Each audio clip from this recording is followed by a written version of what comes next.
उन्होंने जो आंकड़े दिए, उन्होंने कहा कि लोकसभा से विधानसभा चुनाव के बीच में 1 करोड़ नए वोटर आ गए। तो मैंने राहुल जी को आंकड़ों के साथ ये कहा, 2004 में जिस समय केंद्र में उनकी सरकार थी, हमारे यहाँ चुनाव हुए, लोकसभा से विधानसभा में 5% का राइज था। 2009 में केंद्र में भी उनकी सरकार, राज्य में भी उनकी सरकार थी, उस समय भी जो राइज है वो करीब करीब 5.5% है। अगर उससे कंपेयर करें तो अभी राइज 4% है। 14 में भी 4% राइज है। आप पिछले 5 चुनाव देख लीजिए, जब देश में उनकी सरकार और प्रदेश में उनकी सरकार थी तब भी इतना राइज होता था, आज भी उतना राइज हुआ है। कोई भी अनप्रेसिडेंटेड राइज नहीं है, कोई भी एक्स्ट्रा राइज नहीं है, इतना फर्क पड़ता ही है। और ये क्यों पड़ता है मैं आपको बताना चाहता हूं कि अक्सर हमारे यहां पर आप देखेंगे तो लोकसभा के चुनाव के बाद रूल्स का रिवीजन होता है। लोकसभा के चुनाव से पहले कोई बहुत ध्यान नहीं देता, लेकिन लोकसभा में ध्यान में आता है किसका नाम है नहीं है, सारी पार्टियां काम में लग जाती है। लोकसभा के बाद ये सारी पार्टियां जब चुनाव के लिए और लोगों को एनरोल करती है तो एक आंकड़ा उससे बढ़ता है। और दूसरा ये बढ़ता है कि लोकसभा का आप टाइमिंग देखेंगे और हमारी अगर विधानसभा का टाइमिंग देखेंगे तो पूरे 1.5 साल के लोग 18 साल के जो है या 19 साल के ये एलिजिबल हो जाते हैं। तो इसलिए करीब करीब आप देखेंगे तो ये 1 करोड़ लोगों में से 35 लाख तो वही है।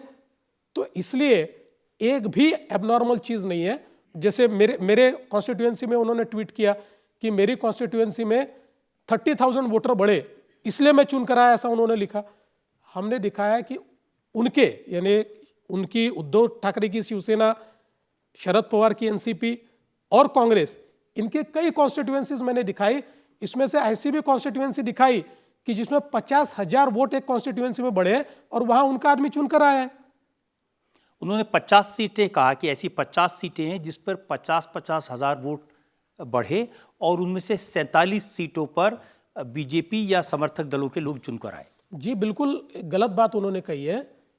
50,000 वोट बढ़ने वाली 4 या 5 सीटें हैं, उसमें उनके भी लोग चुनकर आए हुए हैं। बाकी सीटों पर 20,000 पड़े, कई 22,000 बढ़े हुए हैं। अब देखिए उनकी तो हालत पतली हो गई, उनकी हालत ही पस्ता हो गई, उनकी हालत ही खस्ता हो गई। तो इसलिए क्या हो गया कि लोकसभा के चुनाव के समय एक फेक नैरेटिव उन्होंने चलाया कि संविधान बदला जाएगा, और वो नैरेटिव नीचे तक महाराष्ट्र में परकोलेट हुआ, जिसके कारण महाराष्ट्र में उनको अच्छी सीटें मिली। देखिए उसके बावजूद उनमें और हम में महाराष्ट्र में फर्क कितना था, 0.5% का। हम 43.3% थे, वो 43.8% थे, लेकिन सीटों में फर्क बहुत आया। हम लोगों ने उसके बाद उस नैरेटिव को एक प्रकार से लोगों में खत्म किया और अपनी बात लेकर लोगों तक पहुंचे। तो लोगों ने हमको वोट दिया, हमको लोगों ने चुनकर दिया। अब वो चुनकर नहीं आ पाए, वो तो इस मानसिकता में थे। उनके लोगों ने लोकसभा के रिजल्ट देखने के बाद अपने अपने पद भी तय कर लिए थे, कौन मुख्यमंत्री बनेगा, कौन गृह मंत्री बनेगा, होटल भी बुक कर लिया था, एमएलएस को कहाँ रखना ये भी तय कर लिया था, सारी उनकी मीटिंगें भी हो गई थी, और परिणाम उल्टे आ गए। तो सदमा इतना है कि सदमे से बाहर ही नहीं निकल पा रहे। अरे कभी तो निकलना पड़ेगा भैया, ऐसा थोड़ी होता है। अब तो वो ये कह रहे हैं कि महाराष्ट्र में वोट बढ़ाए थे, बिहार में ये वोट कम करके जीतेंगे।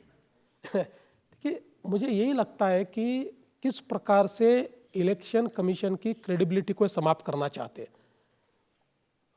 भारत के जो चुनाव होते हैं, हमारा इलेक्शन कमीशन दुनिया के लोगों को बुलाता है और दुनिया के लोग आकर भारत की इलेक्शन प्रोसेस को देखते हैं और आश्चर्यचकित होते हैं कि इतने बड़े भारत में इस प्रकार से फ्री एंड फेयर इलेक्शन कैसे होता है।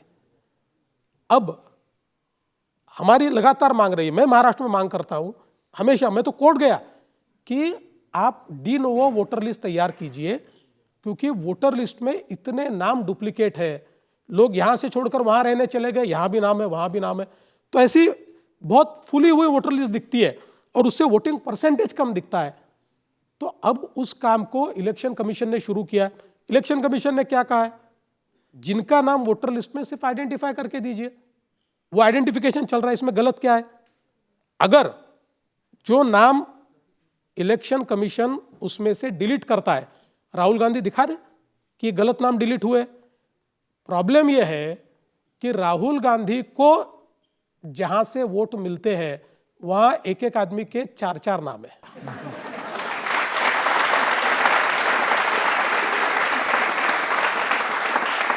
उनको तकलीफ यह है, राहुल गांधी को तकलीफ यह है, अब नाम कट जाएंगे तो एक ही वोट कर पाएंगे, यह तकलीफ है।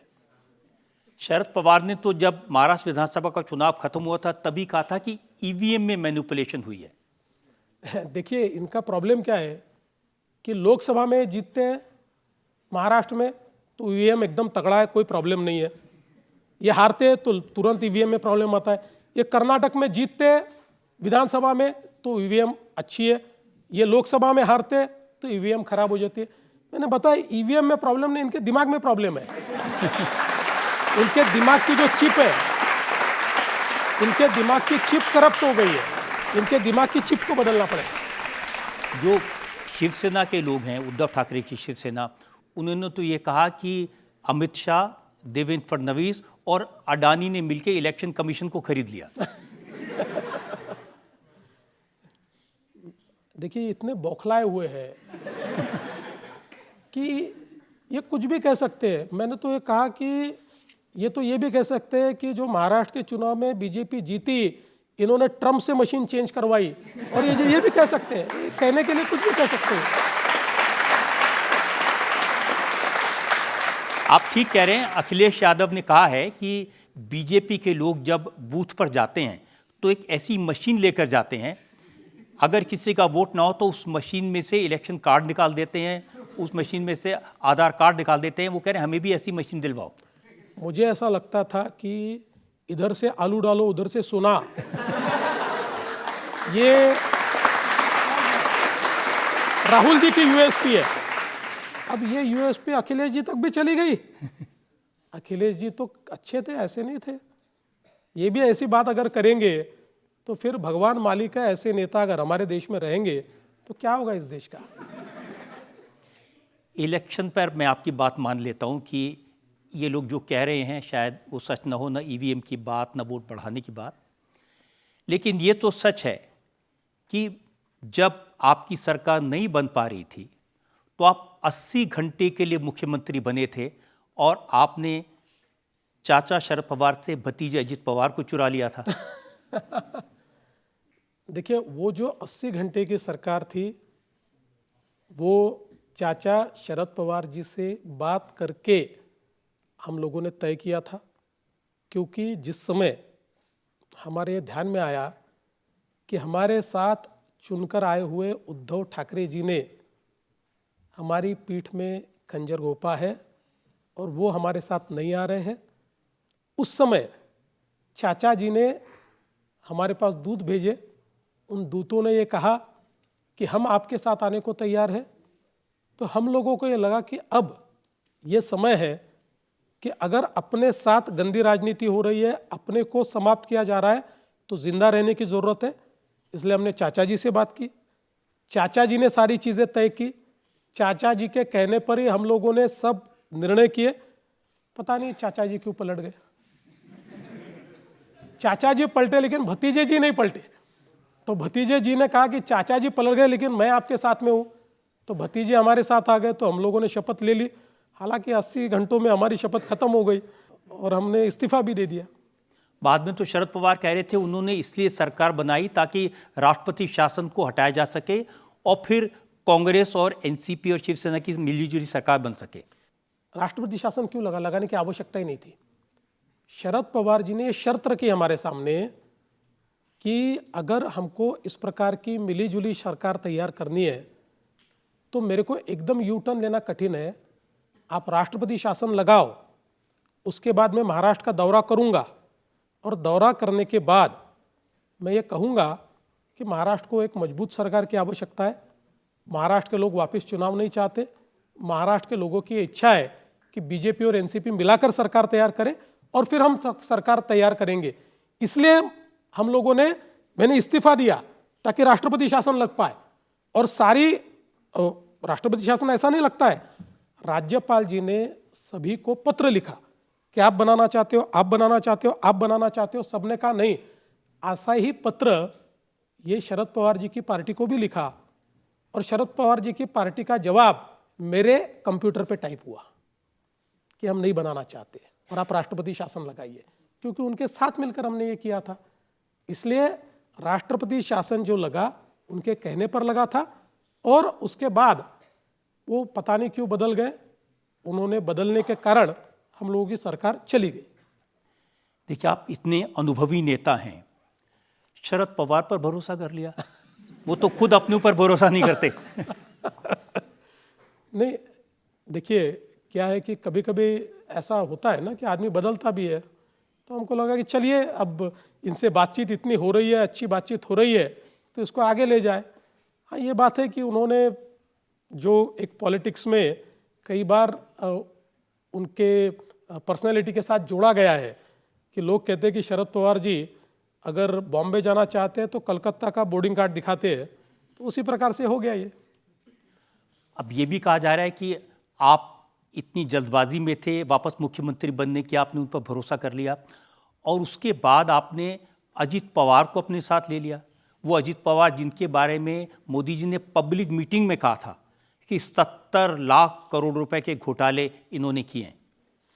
देखिए, पहली बात तो यह है कि एनसीपी के साथ हम कभी भी समझौता नहीं करना चाहते थे, नहीं करना चाहते। मैं साफ कह देता हूं, हम नहीं करना चाहते थे और हमारी आइडियोलॉजी भी अलग थी। लेकिन राजनीति में एक समय ऐसा आता है जिस समय आपको रेलेवेंट रहना पड़ता है, और जब हमने पूरी शिद्दत के साथ शिवसेना को साथ में लेकर, उद्धव जी को साथ में लेकर, उनकी भी पार्टी को चुनकर लाया, अपनी भी पार्टी को चुनकर लाया, और कुर्सी के लिए उद्धव जी ने हमारे साथ जिस समय धोखा किया, उस समय हमने ये तय किया कि देखिए, अगर इस प्रकार का अलायंस ये करके हमको इर्रेलेवेंट बनाते हैं तो हमको रेलेवेंट रहना जरूरी है, और रेलेवेंट रहने के लिए राजनीति में कभी कभी कॉम्प्रोमाइजेस करने पड़ते हैं। और इसलिए हमने कॉम्प्रोमाइज, मैं मानता हूं ये कॉम्प्रोमाइज है, ये हमने किया कॉम्प्रोमाइज। लेकिन मैं एक बात कहता हूं कि हमने कॉम्प्रोमाइज करके सरकार बनाई, लेकिन अपनी आइडियोलॉजी नहीं छोड़ी।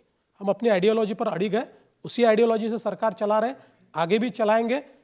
वो समय की मांग थी कि क्योंकि ये भी एक प्रकार का युद्ध है, युद्ध में आप अगर रेलेवेंट नहीं रहोगे तो समाप्त हो जाओगे, और कोई आपको समाप्त कर रहा है और आप शांति से देख रहे हो, ऐसा युद्ध नहीं होता है। इसलिए हमने निर्णय लिया। हाँ, मैंने ये भूमिका कई बार रखी थी, हम जिंदगी में एनसीपी के साथ नहीं जाएंगे, लेकिन भूमिका बदलनी पड़ी और मैंने बदली भूमिका।